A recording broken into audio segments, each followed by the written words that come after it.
Last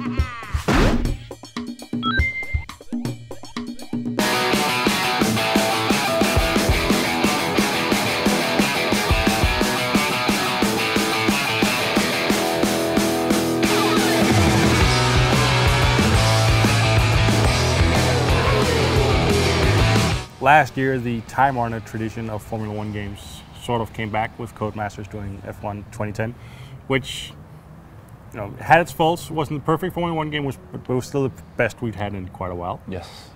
This year, they're back surprisingly with F1 2011, and you've been playing it. Yep. Have they fixed it? Sort of. Sort of. Yeah. Well, there really wasn't like a lot of faults with the last or with the previous game, but there were some things missing. I mean, a better way to say it was that what was in the previous game was really good, but it also tasted of a game that had maybe not had the development time that it really should have, which more or less corresponds with the time that Codemasters actually had the F1 license at that point in time. But they had a full year now. Yes. So what's new? Well, the addition, of course, of the new rule set, which means the addition of curves and DRS and new Pirelli tires. And if you're not into Formula One in the first place, it probably sounds like minor details, but it really is like it's the sort of thing that would, in another world, for instance, in the world of soccer, mean that you would have to play with another sort of ball.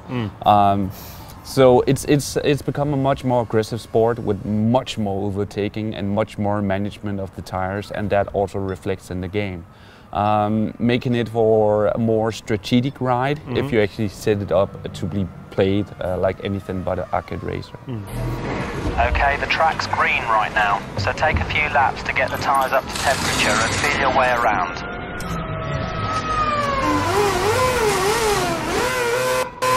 If I remember right, the last game was sort of caught between two chairs of being, you know, a hardcore F1 sim and a more of arcade experience. Yeah. How is it this time around? It's better, but once again, they have not managed to finely tune the difficulty. That was actually sort of a small minor mistake of the last one, and it's a mistake that they've not been able to fix apparently once again.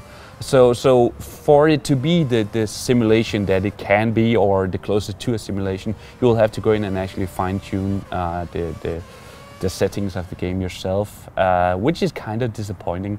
Then again, if you know what you're actually doing, it doesn't take you much more than a couple of minutes, and from there you have a far better experience than the last time. Also, when it comes to simulation, not the least because of the new physics, which are just a huge betterment of last year's. So the driving physics are different? They're different, they're highly different, I would say, and far better simulation of actually the wear of the tires, just the feel of the tires, the difference of the tires you put on the car, and the wear you put on the tires, for instance, in qualifying, you can really feel in the race itself. Also, the difference in weight in the car between qualifying, where you're driving with almost no petrol in the tank, and a full tank when you actually start out the race, means that you will have to attack the corners in completely different ways, which for me at least was like a huge surprise, but also a welcome surprise. So we're edging closer, but still not quite the ultimate F1 experience? Yeah, I would say so.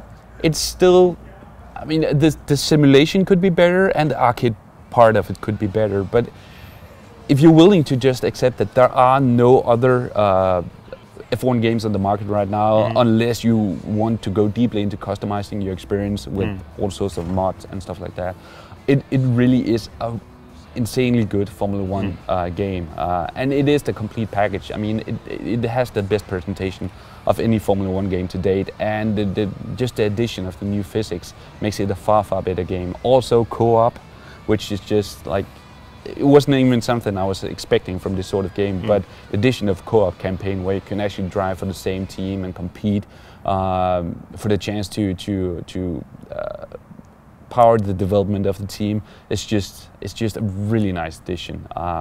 So yeah, it's a far better game, still not perfect, but definitely the right way to go.